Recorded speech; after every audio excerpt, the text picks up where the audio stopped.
अस्सलामुअलैकुम वरहमतुल्लाहि वबरकातुहू।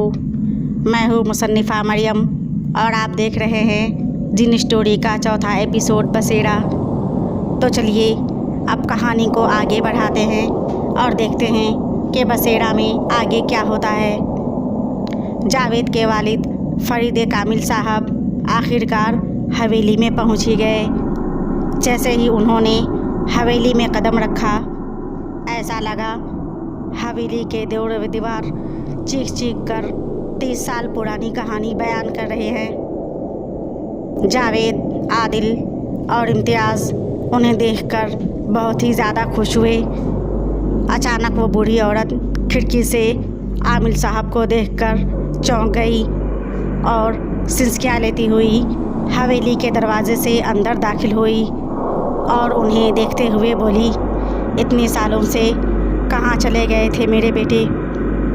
आमिल साहब ने कहा, अम्मी जान आप अभी तक यहीं हैं। बूढ़ी औरत ने कहा, हाँ ये तुम्हारी यानी कि मेरे बेटे की हवेली है, मैं यहाँ से कैसे जा सकती हूँ?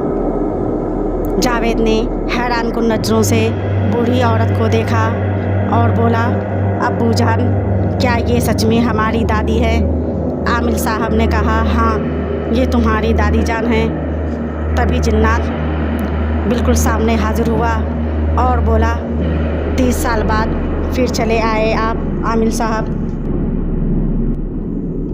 आमिल साहब ने वो जिन्नात को बगौर देखा और बोले, हमारे बच्चों को छोड़ दो, उन तीनों की कोई गलती नहीं है।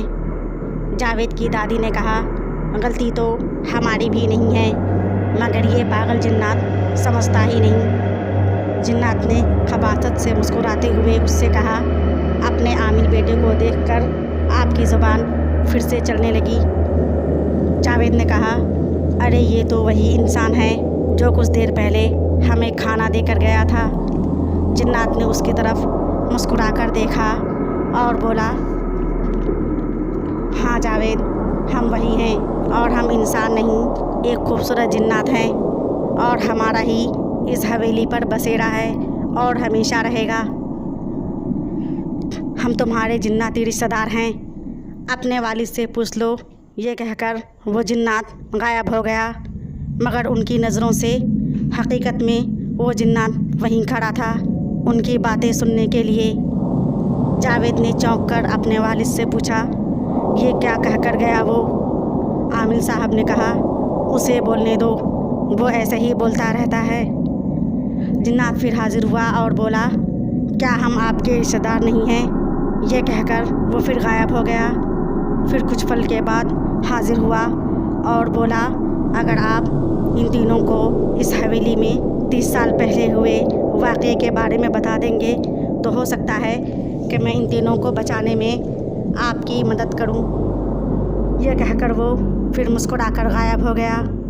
ये सुनते ही आमिल साहब का मन अंदर ही अंदर खौल उठा, मगर वो उन तीनों लड़कों की वजह से कुछ भी नहीं बोल पाए। और फिर फरीद कामिल साहब ने अपनी कहानी का आगाज़ शुरू किया, जिसे जिन्नात समेत सभी सुन रहे थे। मगर फरीद कामिल साहब ने कहा, ऐ जावेद बेटा, आज से तकरीबन 30 बरस पहले की बात है। तुम्हारे दादा जान का मैं एक ही पोता था। उन्होंने इस खूबसूरत आलीशान हवेली को मेरे नाम कर दिया था और मैं इस हवेली का मालिक बन बैठा था। हम सब एक साथ सभी परिवार इस हवेली में बहुत ही ज़्यादा खुश रहते थे। तुम्हारी पैदाइश की खुशी में हम लोगों ने काफ़ी सारे लोगों को दावत दिया। उस बीच मेरी नज़र एक छोटी सी बिल्ली पर पड़ी जो मुझे ही देख रही थी। मैं उसे देखकर मुस्कुराने लगा और गोश्त का एक टुकड़ा उसे खाने को दिया। वो फिर भी मुझे ही देख रही थी और फिर अचानक मेरी नज़रों से गायब हो गई। मैं उस वक्त अपने एक आमिल उस्ताद के ज़रिए कुछ अमल सीख रहा था। मैंने उनसे वो सारा वाक़या बयान किया। उसके ठीक 2-3 दिन बाद तुम्हारी अम्मी का इंतकाल हो गया। कई महीने फिर हवेली पर मातम सा छाया हुआ था। तभी अचानक एक दिन एक औरत आई जो लंबा घूंघट डाले हुए थी।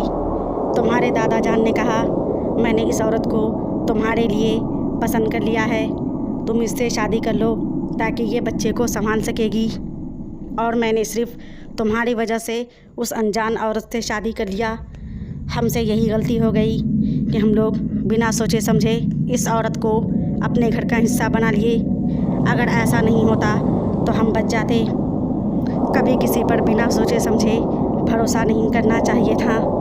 ना जाने वो औरत कौन थी और आमिर साहब और उनके परिवार वालों के साथ क्या हुआ, ये जानने के लिए देखिए नेक्स्ट एपिसोड नेक्स्ट टाइम। तब तक के लिए अल्लाह हाफ़िज़, शुक्रिया।